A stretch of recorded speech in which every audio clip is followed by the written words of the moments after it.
안녕하세요. 30대 여성입니다. 아이는 없어요. 남편하고 저하고 나이 차이가 많이 나기도 하고 둘 다 아이를 안 좋아해서 아이는 갖지 않기로 했거든요. 그런데 이런 저희의 결정이 신우에게 이상한 착각을 하게 만든 것 같네요. 남편과 저는 동호회 활동을 하면서 만났습니다. 동호회 활동을 하게 된 계기는 제가 새로운 곳으로 이사를 했기 때문이었어요. 근 10년 가까이 다니던 회사를 떠나 새로운 직장으로 이직을 했습니다. 회사 자체만 놓고 보면 더 좋은 곳으로 가는 상황이었지만 사는 곳에서 1시간은 더 멀어지게 되었기에 이사를 하지 않을 수 없었습니다. 솔직히 새로운 동네로 이사를 올 때만 해도 큰 걱정은 없었고요. 하지만 사는 터전을 바꾼다는 게 생각보다 스트레스를 많이 받는 일이더군요. 게다가 새로 이직한 직장은 5시 퇴근에 야근도 없었습니다.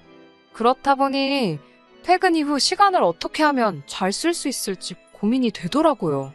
어떻게 하면 새로운 동네에 적응도 하면서 도움이 되는 취미를 가질 수 있을까?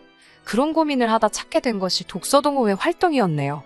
그리고 그 모임에 남편도 가입되어 있었고요. 동호회 회원수가 많다고 해도 모이다 보면 맨날 나오는 사람만 나옵니다. 심심했던 저는 매주 얼굴을 비추게 되었고 남편도 꽤나 꾸준히 나오는 사람이었어요. 그러다 하루는 남편과 저 둘만 모이는 상황이 생겼습니다.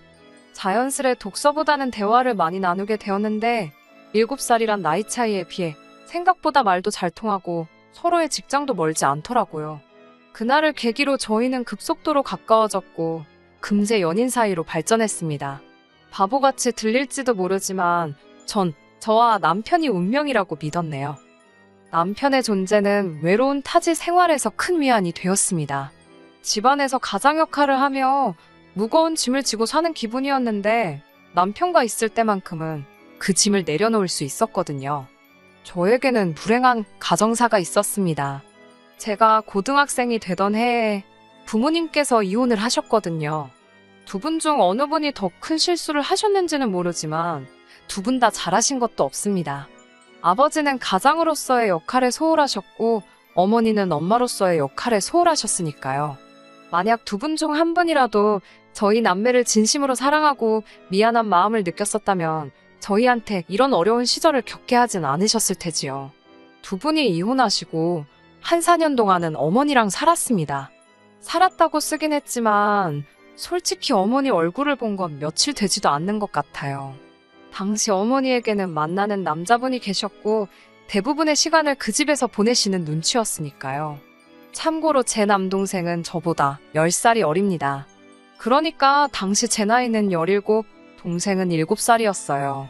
그 어느 때보다 어머니의 손길이 필요한 나이였는데 어머니는 철저하게 동생을 외면하셨지요.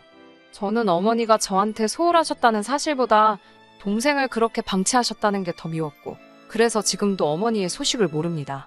알고 싶지도 않고 궁금하지도 않네요.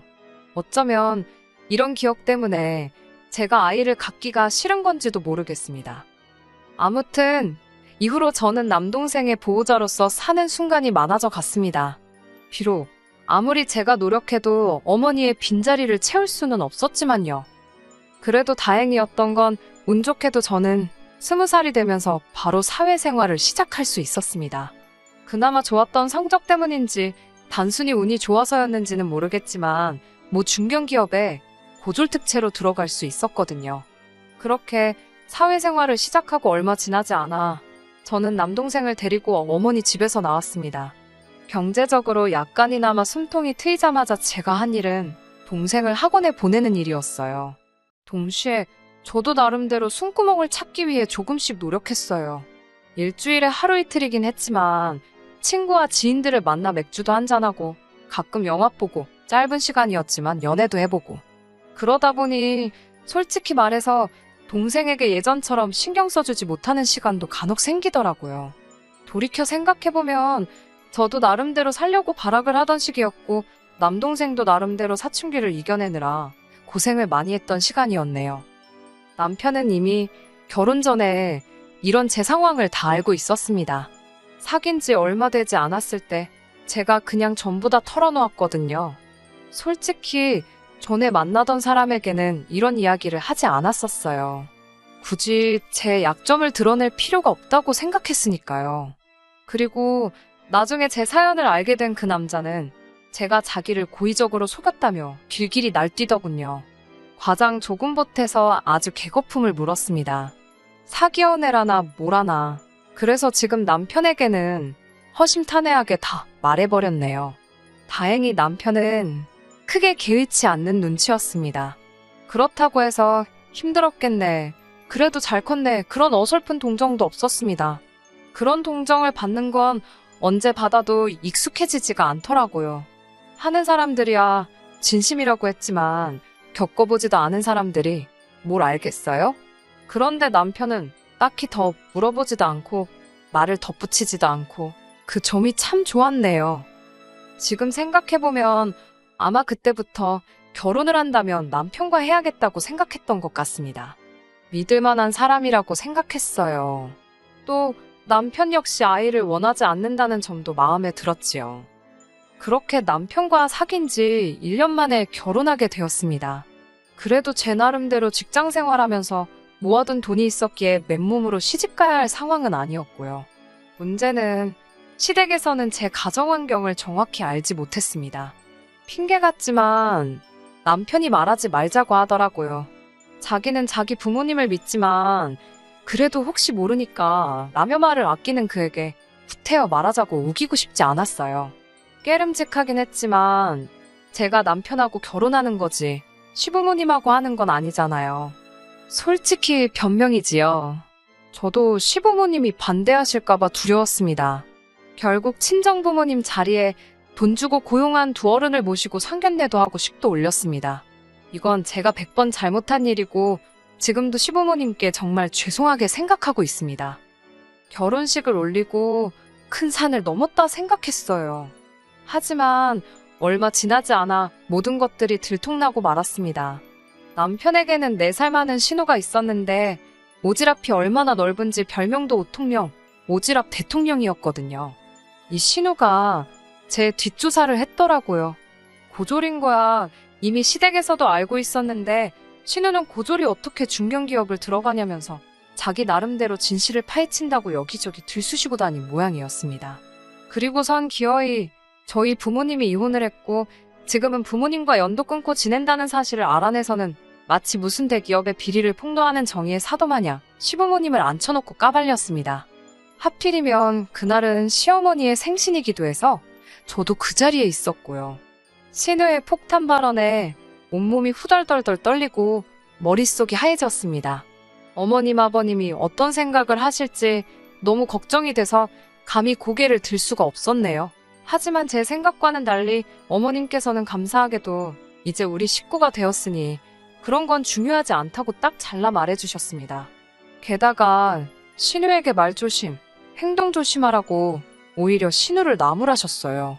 뿐만 아니라 저에게는 너도 마음고생이 많았겠다며 이제는 그런 거 신경 쓰지 말고 어깨 펴고 살라 말씀하셨습니다.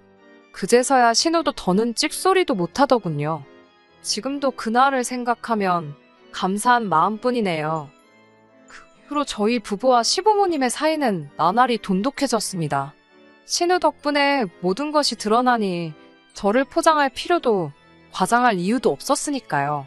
시부모님을 친부모님이라 생각하며 진심을 다해 따랐습니다.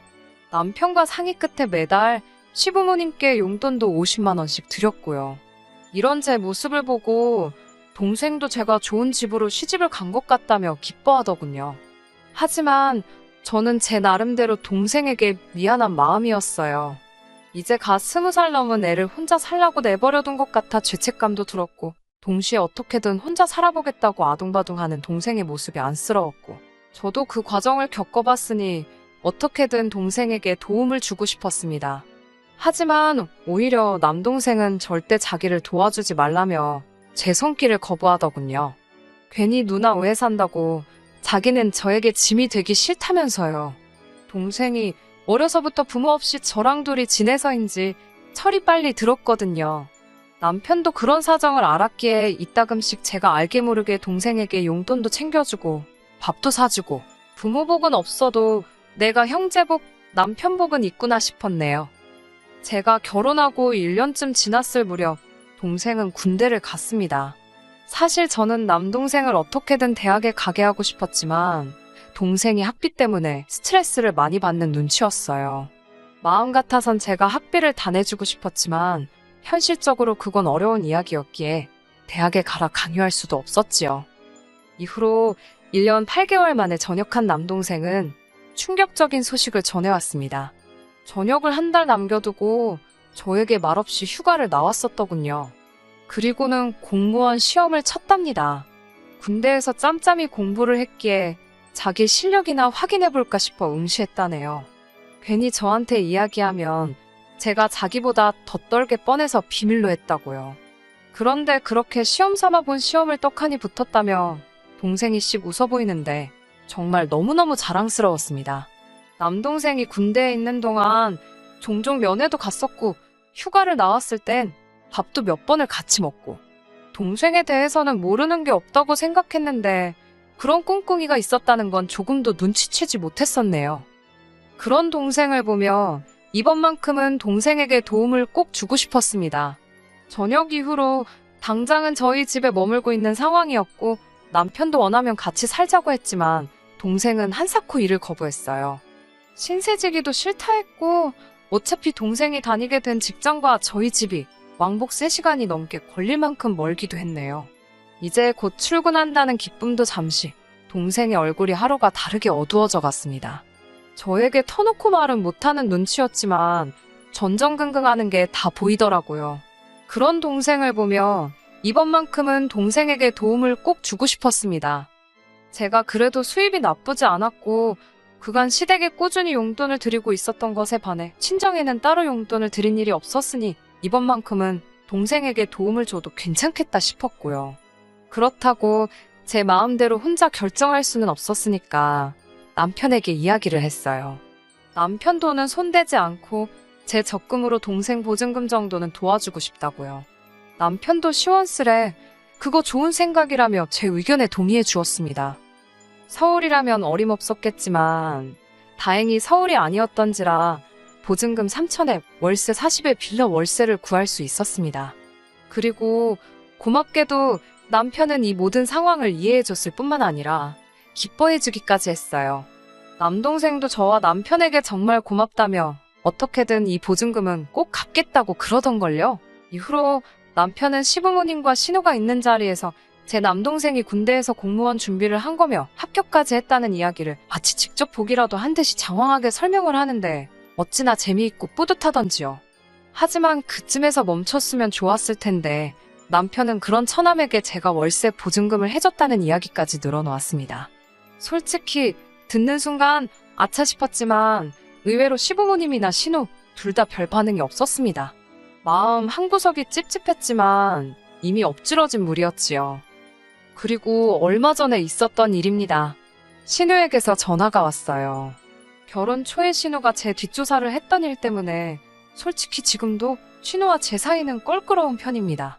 괜히 신우한테 약점 잡히는 거 아닌가 싶어서 저도 모르게 말 한마디가 조심스러워졌고 그러다 보니 같이 있으면 왠지 불편하고 그렇더라고요. 원래 신우랑 올케가 친해지기 힘든 사이라잖아요. 그런 신우에게서 전화가 먼저 걸려왔을 땐 저도 나름대로 놀라기도 했고 직감적으로 좋은 내용은 아니겠거니 싶었습니다. 옆에 있던 남편에게 전화기를 넘기며 대신 통화해달라니까 그럼 신우가 저를 얼마나 얕잡아 보겠냐며 그냥 받으랍니다. 여차하면 자기가 나서겠다고요. 그렇게 신우와 스피커폰으로 남편도 잘 들리도록 설정하고 통화를 하게 되었지요. 결론부터 말씀드리면 신우가 저한테 섭섭하다 했습니다. 동생한테는 그렇게 퍼주면서 시조카 생각은 안 나더냐고요. 처음에는 그게 무슨 소린가 했어요. 일찍이 결혼한 신우에게는 제 남동생과 1살 터울의 딸아이가 있거든요. 솔직히 신우랑 저랑 사이도 안 좋고 하다 보니 명절이나 돼야 얼굴을 볼까 싶을 만큼 대면대면한 사이입니다. 그런데 그 조카 아이를 들먹이면서 자기 조카가 대학 들어갈 때는 겨우 용돈만 주고 땡치더니 동생은 보증금을 해줬냐면서 서운하다는 거예요. 아무리 시조카래도 제 친동생하고 비할 바가 되나요? 제가 외숙모로서 용돈이면 충분하지 뭘 더 해주냐고 물어봤습니다. 기분이 나빴지만 최대한 웃으며 부드럽게 물어봤어요. 그러자 신호한다는 말이 가관이었습니다. 어차피 저희는 아이도 안 낳을 건데 그러면 결국 나이 들어서 자기 딸한테 의지하고 살게 되지 않겠냐입니다. 나중에 자기 딸한테 그래도 아쉬운 소리라도 하려면 지금부터 잘해야 되는 거 아니냐며 자기 딸이 다음 학기 즈음에서 교환학생으로 미국에 가고 싶어 하는데 돈 좀 보태달라더군요. 어처구니가 없어서 얼마를 말씀하시는 거냐니까 제 동생 해준 보증금만큼 달랍니다. 제가 어이가 없어서 못 들은 걸로 하겠다 했습니다. 그러자 신우가 잠깐만 기다리라더니 어머님을 바꿔주더라고요. 순간 너무 당황스러웠습니다. 남편도 옆에서 화가 많이 난 눈치였어요. 그런데 어머님 목소리가 나오니 남편 눈이 동그래지더라고요. 어머님께서도 저한테 어떻게 그럴 수가 있냐면서 서운하시답니다. 온 가족이 제 어두운 과거와 거짓말을 덮어주었는데 어떻게 너는 네 핏줄인 사람하고 아닌 사람으로 선을 긋냐고요. 동생하고 조카하고 나이대도 비슷한데 동생 어려운 건 신경 쓰이고 조카는 생각도 안 나더랍니다. 솔직히 신우가 돈 달라 소리했을 때는 진짜 개념 없네라고 생각만 했지 속이 상하거나 마음이 아프진 않았거든요. 그런데 생각지도 못하게 어머님이 조카를 챙기시면서 저를 나쁜 사람으로 만드시니 뭐라고 표현을 할 수가 없었습니다. 그래도 어머님만큼은 저를 이해해 주시고 진심으로 품어주시는 거라 생각했는데 배신감도 느껴지고 그런 제 마음은 아랑곳하지 않으시고 어머님께서는 제가 솔직히 예단이라고 해온 것 중에 뭐 변변한 거나 있었냐면서 이참에 시조카한테 한번 인심 크게 쓰고 다 묻고 가잡니다. 진정한 가족으로 거듭나면 저도 좋고 당신들도 좋고 다 좋아질 거라면서요. 왜인지 눈물이 자꾸 나오려고 하는 걸 억지로 누르면서 어머님께 어머님이 저를 그렇게 생각하고 계신지 몰랐다 했습니다. 그리고 아무리 그렇게 말씀하셔도 저는 시조카한테 그 큰 돈은 못 준다고 했습니다. 이번에 주면 2번, 3번도 끊임없이 달라고 하실 게 눈에 뻔하다고요. 그 밖에도 하고 싶은 말은 많았지만 제가 왜 변명하듯이 설명을 해야 하는지도 이해가 안 돼서 포기해버렸습니다. 제가 더 이상 아무 말도 안 하고 있으니 신우랑 시어머니 둘 다 지금 당신들 무시하는 거냐면서 안 되겠다고 제 남편한테 제가 어떤 애인지 당장이라도 말해줘야겠답니다.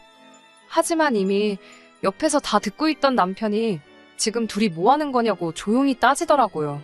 생각지도 못한 남편 목소리가 들려서인지 갑자기 두 사람 다 조용해졌습니다. 얼마간의 침묵이 흐른 뒤 어머님께서는 남편에게 이 배알도 없는 녀석이라면서 집사람 단속도 못하냐고 걔가 번 돈도 네 돈이나 마찬가지인데 그걸 왜 남한테 퍼주게 내버려두냐입니다. 이쯤 되니까 남편이나 저나 화를 참지 못했어요. 남편은 어머님께 정말 실망이라면서 이렇게 경우 없으신 분인지도 모르고 자랑스러워했다며 다시는 보지 말자고 소리를 지르더라고요. 그러자 어머님께선 너랑 나랑 왜 싸우냐고 네 마누라가 문젠데라며 가서 보증금 찾아다 네 조카부터 챙기랍니다. 너는 어째 팔이 바깥으로 굽냐면서 신우는 신우대로 빽빽거리고 결국 화가 난 남편이 휴대폰을 집어던지면서 통화가 끝났습니다.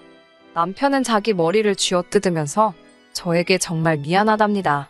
이런 사람들일 거라곤 상상도 못했다며 그전에도 저를 괴롭힌 적이 있냐고 자기가 정말 미안하다며 사과를 하더라고요. 이해해 달라 소리도 안 할 거고 이제 어머님이건 신우건 안 보고 살아도 그만이니까 우리 둘이서만 잘 살잡니다. 제가 그래도 당신 어머니고 누나인데? 그러자 남편은 신경 쓰지 말랍니다. 자기가 그동안 눈이 멀었던 것 같다면서 이제 정말 저만 지켜주겠다나요. 남편의 진심 어린 말들에 저는 결국 남편을 믿어보기로 했습니다. 이후로 시댁에 보내던 용돈을 끊었습니다. 그 외에도 저희가 보험이라던가 공과금을 내드리던 게 좀 있었는데 그런 것도 전부 다 끊었어요.